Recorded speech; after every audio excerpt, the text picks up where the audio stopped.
All right, everybody, hello and welcome back to another video here with Wholeo Awakening and Thunder Dragon Neigong. Today we're going to be looking at the principle of cause and effect, continuing in our series on the 7 Hermetic principles and their relationship with internal martial arts and cultivation practices. As always, before we begin, make sure that if you haven't already, go ahead and like, subscribe, follow, whatever's applicable wherever you're watching this, and be sure and check out our website where we have our classes, courses, consultations, and other educational material. So with that said, we'll go ahead and jump in here. The principle of cause and effect. The alchemist's law of responsibility. This is a big one for our modern society. They all are, but I say that for every one of them. But this one really is, because we live in such a victim culture where everyone feels like they're being pushed around by their circumstances. And that is not the mindset of the alchemist. That is not the mindset of the cultivator. So, in this 7th article of our series on the 7 Hermetic principles and their relationship to the alchemical path and the internal martial arts, we turn now to the 6th principle, the principle of cause and effect. At first glance, this principle appears simple, perhaps even obvious. Every effect must have a cause. Nothing happens randomly. Every event is a consequence of something prior, something that came before it. In physics, we learned this early.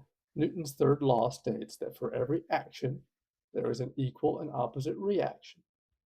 In classical mechanics, events unfold through predictable chains.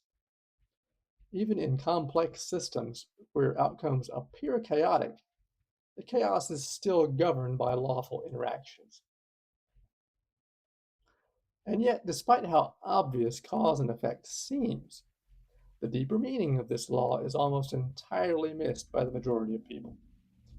For the alchemist, however, understanding this principle is not optional. It is the foundation of inner transformation.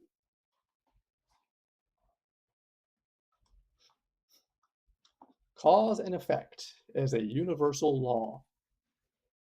Hermeticism teaches that nothing occurs by chance. What we call luck is often simply a name we give to causes we cannot yet perceive. What we call misfortune is frequently the delayed result of unseen choices and patterns. This does not mean the universe is cruel, it means the universe is lawful. The cosmos is not arbitrary, it is ordered. And that order is expressed through causality. From the alchemical perspective, to deny cause and effect is to deny reality. And to deny reality is to remain trapped in it. The more we resist these principles, this is true of all the principles, the more we resist them and try to fight against them, the more we become trapped in our own prison, our own hell. And we see that very obvious in so many people.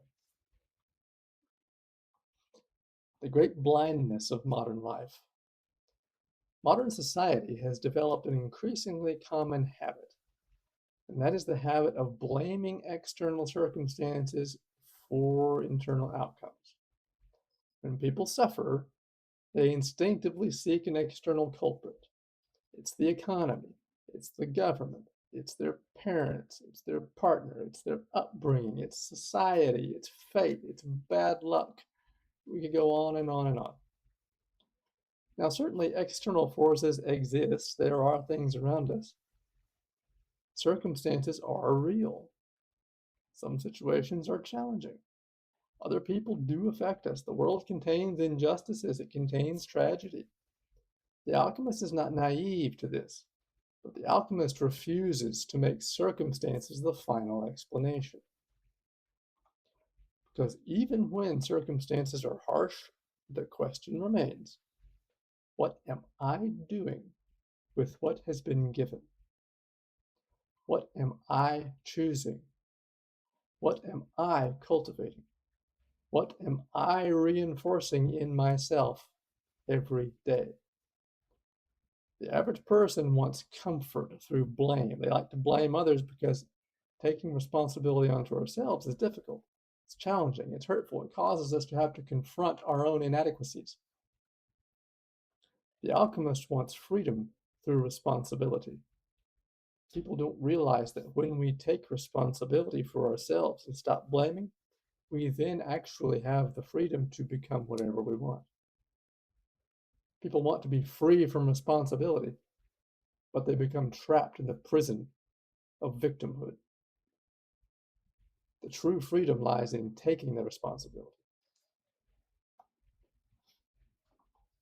The alchemist's perspective: you are the cause. For the alchemist, the principle of cause and effect becomes intensely personal. It is not merely about physics or history or the chain of events in the world. It is about the realization that your life is an effect and you are the cause.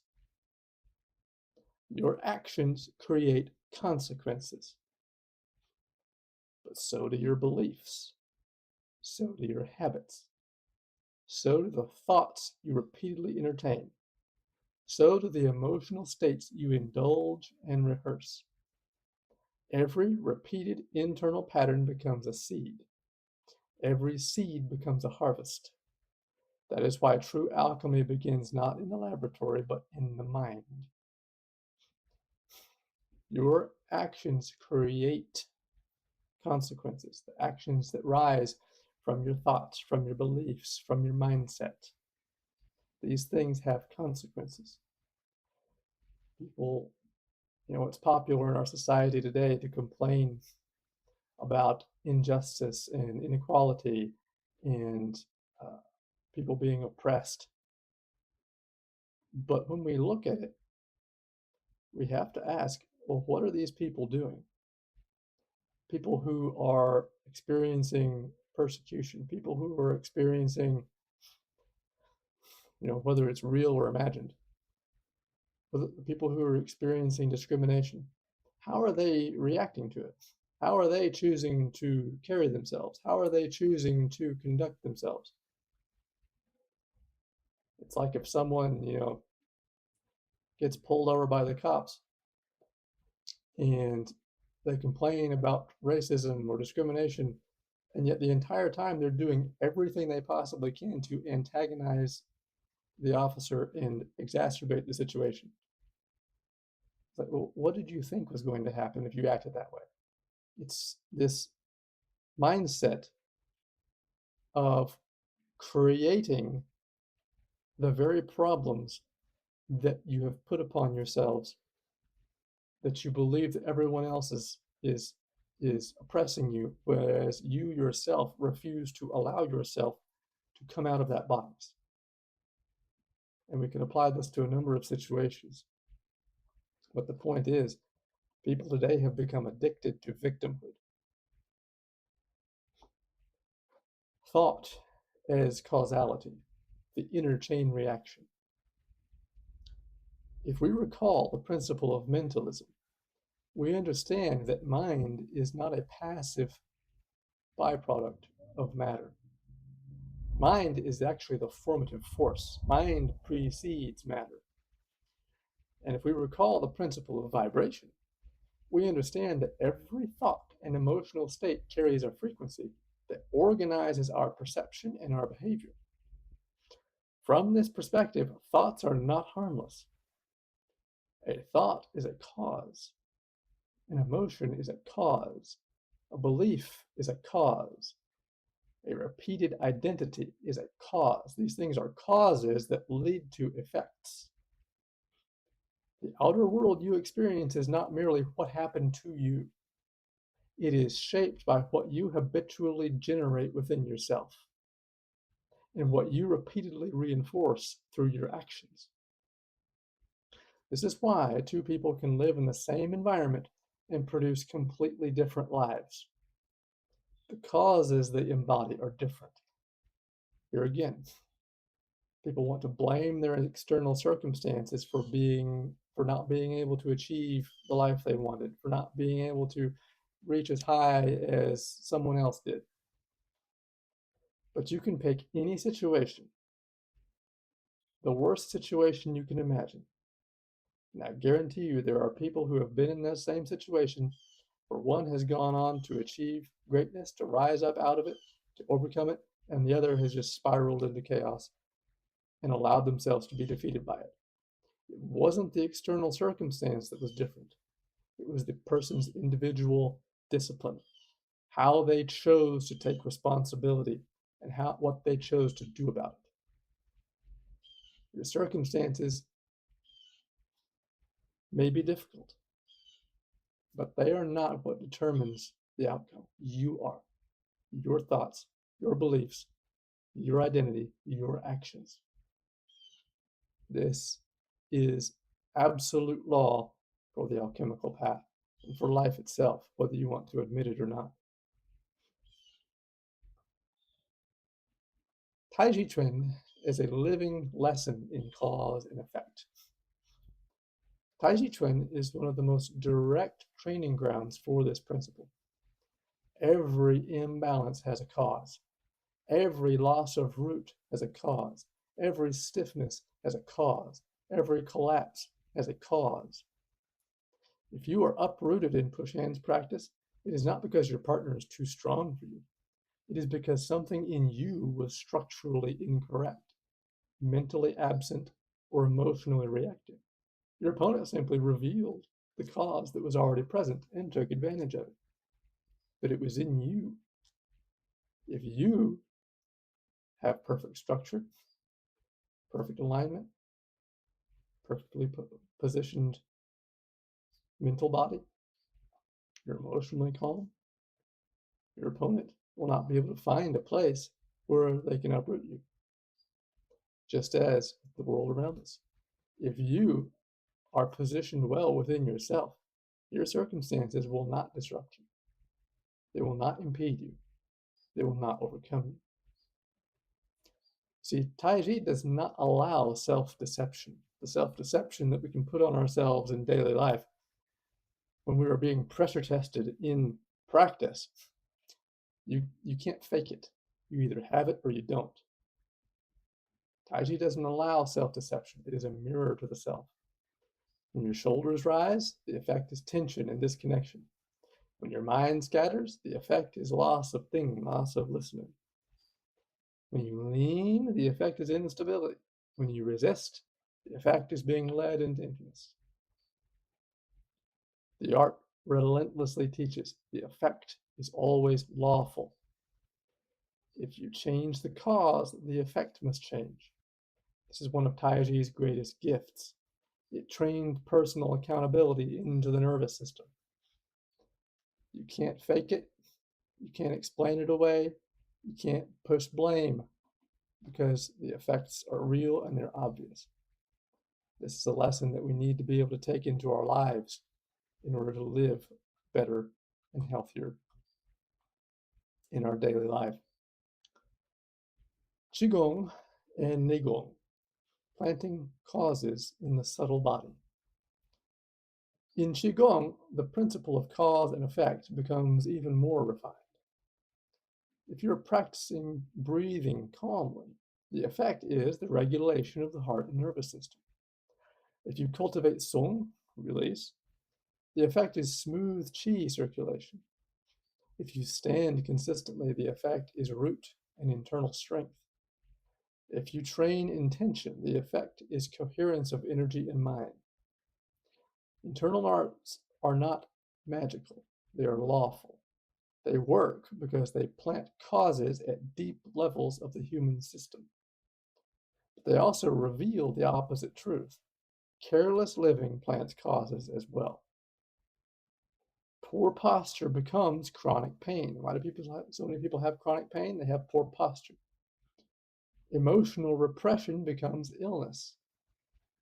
Constant stimulation, like we have today, constant scrolling in social media and constant contact with dozens and dozens of people, and never being able to be in silence, never being able to rest and be with oneself, to contemplate and to refine oneself, just being constantly bombarded with noise and nonsense, it becomes anxiety, which is why we have so much anxiety today. Undisciplined indulgence becomes weakness. Whether we practice consciously or unconsciously, we are always creating causes. The only question is whether we are creating them deliberately. Victimhood versus power. Here we must be careful, because this principle can easily be misunderstood. Principle of cause and effect does not mean that every hardship is deserved in a moral sense necessarily. It does not mean that compassion is unnecessary, and it does not justify cruelty or dismissal of those who suffer. As I said before, circumstances can be harsh. Injustice does happen. It is not a fair world and it never will be. This is not in accordance with the Tao. As we said, the principle of polarity. As there is good, there must be evil. As there is light, there must be dark. The idea of equity and equality in the world is nonsense. It does not exist in physical reality. So, with that said, we are not denying these things, and we are not saying that we are not to have compassion on those who suffer, to assist where we can. What it does mean, though, is that victimhood is a dead end. It will get you nowhere. It accomplishes nothing, and it serves only to perpetuate your own misery. And by extension, it makes everyone around you miserable. Victimhood removes the practitioner from the driver's seat. It claims that life is something that happens to you rather than something that you participate in creating. The alchemist does not deny hardship, but he refuses to surrender his agency. Even if you did not choose the starting conditions, you still choose the response. And response is a cause that will lead to the effect. The cause of societies is the condition of individuals. This principle expands beyond the personal level. Communities, nations, and civilizations are not abstract machines. They are the collective effect of countless individual causes, individual choices, virtues, weaknesses, fears, and desires. The collective is made up of the individuals. When societies decay, people argue endlessly about who is to blame, but the Hermetic view is far more direct. A corrupt society is an effect. Its cause is the unrefined state of the individuals within it. When we look around and we see peoples, nations, cultures that are in decay, that are in misery, that are dysfunctional, we have to ask ourselves, why did this happen? Did it happen because they were victims? Did it happen because they were persecuted? Did it happen because they were oppressed and held back by something in their circumstances? No. A dysfunctional society, a dysfunctional culture, a dysfunctional nation is because of a dysfunctional people. Dysfunctional individuals create dysfunctional societies. This is why the government can't help you. It will not save you. This is why your culture will not help you. It will not save you. Your ethnicity, your people group will not help you. It will not save you. You must take responsibility and overcome that within you which is holding you back from success. There are people today who live in the dirt, impoverished and miserable because of fault within themselves, because they have not become aware of their own imbalances, their own issues that have led them to this place. What have they done? What cause has arisen within them to lead to the effect of their current situation? This is alchemical law. This is not judgment, moral judgment upon anyone. This is not trying to belittle anyone, trying to talk about how anyone is superior to anyone else. This is talking about the alchemical law of reality.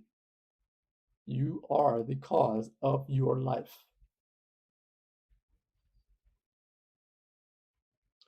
This is why the alchemist does not waste his life in endless complaint. He understands that to change the world, he must refine himself. A disciplined man produces disciplined actions. Disciplined actions create stable families. Stable families create healthy communities. Healthy communities create strong nations. This is how you change the world. Not through protest, not through submission to government.